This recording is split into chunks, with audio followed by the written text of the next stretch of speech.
Mhm. It's been made to sound that this will be the death knell of the online gaming industry.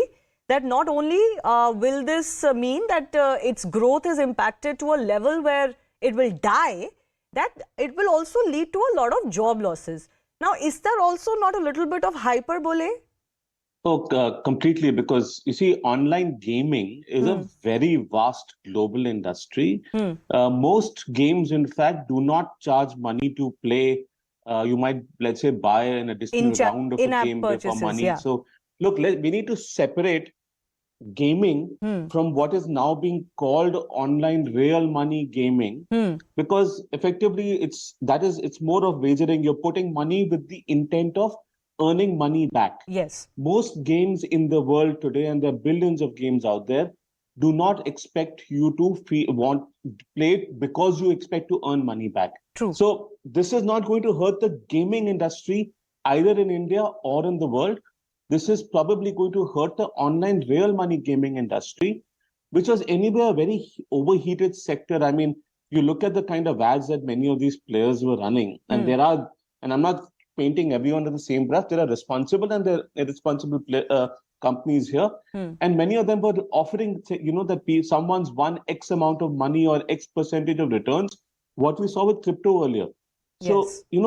if people were playing just because the objective of earning money and not because of gaming, which is an entertainment industry, Hmm. then I think equating that with gaming is wrong. Okay. But also, if that is being taxed, if you're basically doing this to earn money, then I think we also needed to take the heat out of the sector, because in states like Tamil Nadu, Telangana, there have been suicides, and there have been loan apps that have been giving people loans which are being used to again play some of these real money gaming. So Yeah. there Yeah. is, So one you're of the saying there is more a moral positive argument here, guidelines.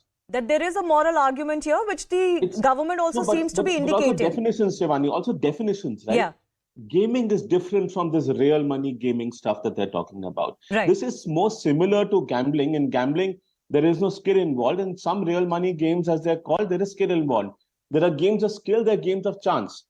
We need But to make sure that there's a clear understanding, because even the central government regulation that's come in yeah. does not distinguish between games of skill and games of No, chance. so that's the other It's also a argument that the state industry subject. is making, that you should have differentiated between games of skill and games of chance. Very quickly, Nikhil, before I go to Napinai as well. Well, absolutely. I think this, but I don't think it is. This is a matter for courts now to basically, because there are courts that have determined what's a game of skill and what's a game of chance. I'm not sure whether the government has the ability No, to so do that. if I To have be it honest, correct, and I spoke to MOS Rajiv Chandrasekhar when the gaming rules had been notified, they have instituted an industry body to go case by case on every game. Every game needs to get an approval of that industry body, and that industry correct. body will ratify Shivani, whether it's a game of skill or chance, and whether that game can be deemed addictive. So that exercise is happening parallelly. I don't think it is the remit of the center to determine what is a Not game the of skill and center, game it's of the chance. And industry body. secondly, so, but the centers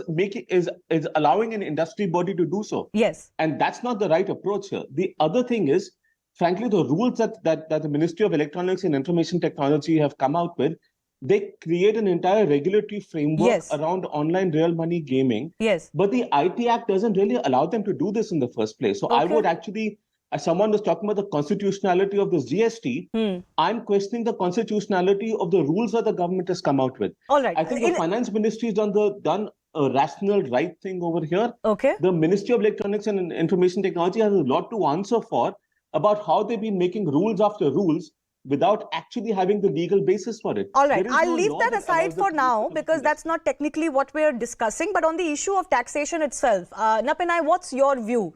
The government is facing a lot of heat over this, and they've added horse racing. They've obviously added, gambling, casinos, and online games also. Should they have at least differentiated between online gaming and the others? Before I start a small qualifier, I've literally landed into this debate now.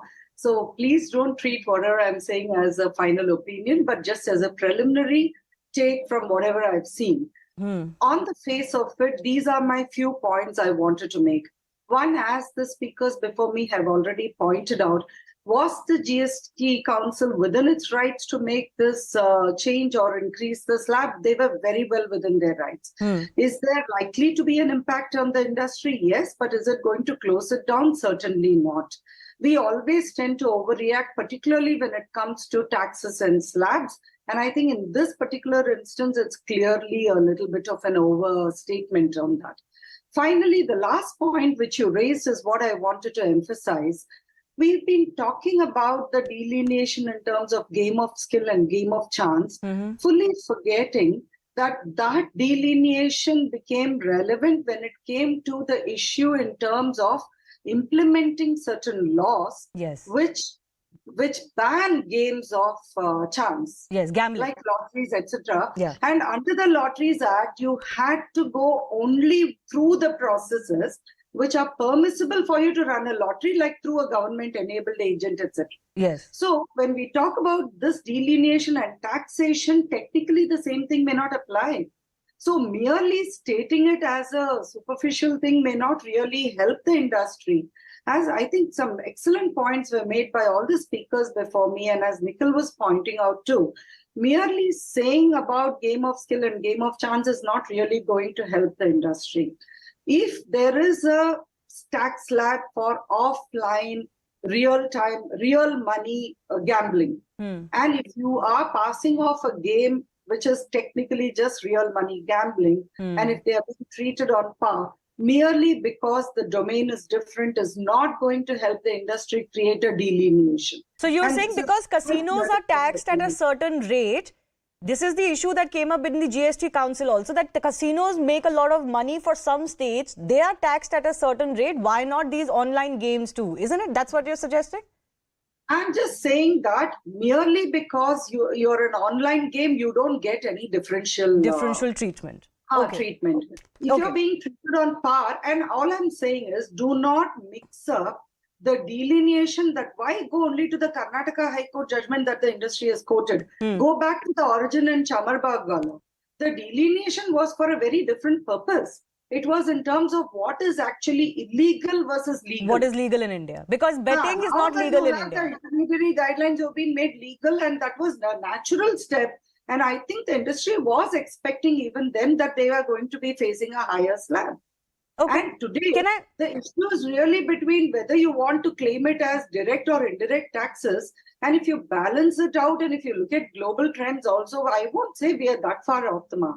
Yes, I think most of the levies in other countries is similar on earnings especially. It differs a little bit, but I think the point is about platform fees versus full face value, as our experts have pointed out. I'll come back to that issue. But